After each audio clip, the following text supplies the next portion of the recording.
day in this August House, in the four walls of this August House. I stand here as a woman that represents 50% of your population. I come from a minority community, which is only probably 1.7% of the total 20% of the minority community. And I represent the backbone of this nation, the farming community, coming from the state of Punjab, which brought around the Green Revolution and fed the millions of hungry and needy people for the last 50 years of this country since its freedom. Sir, I would also like to say that this small community made the largest sacrifices for our freedom struggle. It may be a small community, but this brave community that fought the battle for the freedom struggle, where the highest number of people to reach Kala Pani was from Punjab, the highest number of hangings were of the Punjabis. It was on the borders of Punjab, really, that the division of the country took place. So the largest suffering and the largest bloodshed that took place to ensure this freedom was on the borders of Punjab. But sir, I would like to go back to even beyond this. 350 years ago, sir, our ninth Guru, Shri Guru Tegh Bahadur Sahib, known as the Hind Ki Chadar, the only example in the world where an individual of one community walked all the way to Delhi to get martyred, to sacrifice himself to save a minority community, the Kashmiri Pandits of Kashmir. Sir, this example in itself is one of its kind.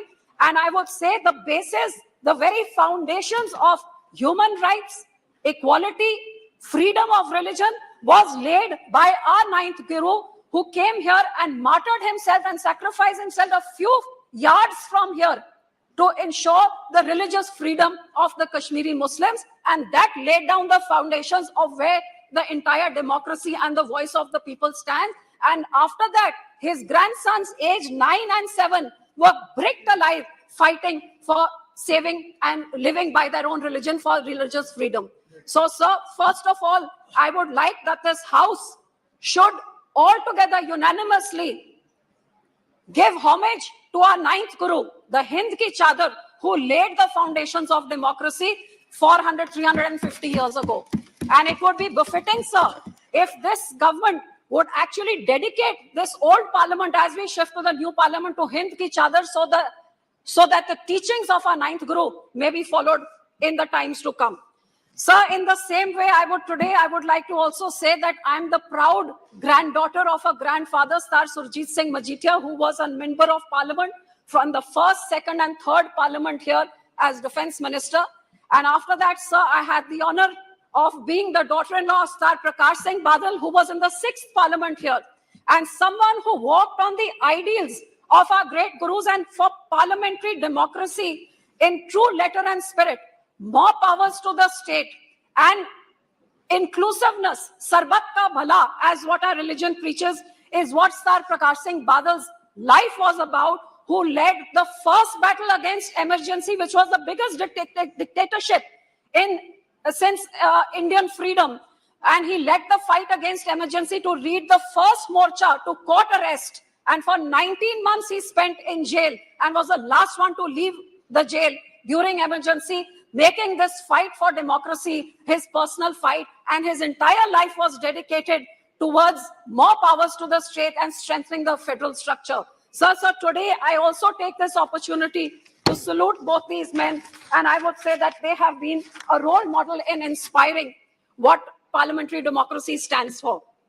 Sir, as a woman, I would definitely like to say that in my time of in the last years of what I have understood of parliament, if there was one thing which I saw in my lifetime, which I never thought that I would even get a chance to voice in this House, was as a young 18-year-old who saw the murder of democracy, the murder of minorities, and the murder of religious freedom in 1984 when the genocide of the Sikhs took place.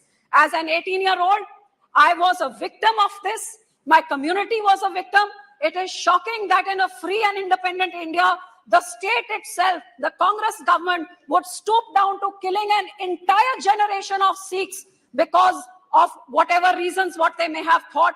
This is the Congress which attacked our holy shrines, which put in tanks and bullets into our Akal Takht Sahib, killed innocent people over there, and then murdered thousands of Sikhs. Sir, this state-sponsored genocide is unheard of in the history of our country. And if this government had ensured justice, which after 40 years we have still not got, if they had ensured justice, maybe bigger tragedies would not have happened. Sir, I also ask this government that before we finish and shut the doors of this parliament, this house needs to unanimously condemn the Sikh genocide. No, sir, very important to see. Unanimously condemn the 1984 Sikh genocide, which has not been done till date, and nor have they received justice till date. Sir, secondly, I would like to point out that women reservation bill must come in. Sir, in our first parliament, in the first Lok Sabha, sir, there were 46%. There were 24 women, sir. And today in the 17th parliament, there are only 78%. Yes, madam, now please. Sir, just 2 minutes, very important, 2-3 points, sir. Sir, in the first election of our country, 46% women turnout, and now 67, even more than the men. How can women issues be addressed if there is not proper representation? I demand women reservation, sir. Yes. If it is not enough women, that is why it takes a Nirbhaya to bring in strong laws. That's why our women wrestlers who bring laurels to the country have to fight for months to get justice. And that is why a horrific Manipur incident of atrocity on a women, a no confidence motion has to come in to make this government speak. I think, sir, more women are needed in this parliament. Thank you very much. And sir, lastly, I would like to say, for the farmers which I represent, which feeds this entire nation, sir, it is time we stop making hollow promises about doubling farmer income. But it's time that we ensure that farmer, I come from the state which has fed this nation. Sir, today the farmer has lost his water. His ground is contaminated. So he cannot feed his children. He cannot educate his children. He cannot have health benefits. Sir, 2 minutes. Sir, 2 minutes, sir. No, please. Sir, no, please. Sir, just 1 second. No, already you have to wait more than 8 I'm minutes. concluding, sir. Sir, today, आज हमारे किसान के पास sir ना तो उसके लिए health के लिए इलाज के लिए पैसे, ना बच्चों को पढ़ा सकता है. आज मौसम के करके उसका इतना बुरा हाल है, वो खुदकुशी कर रहा है. सब कुछ ना कुछ किसानों के बारे में सोचा जाए. उनको इस भद्दर हालत में 75 साल के बाद डबल फार्मर इनकम का स्लोगन नहीं, लेकिन उनके जेब में कुछ पैसे पहुंचे ताकि वो भी आत्मसम्मान से ये नए भारत में आत्मनिर्भर होके अपने खानदान का ख्याल रख सके. Thank you very much, Sri K. Subrayan. ஜனநாயக அரசியலமைப்பின்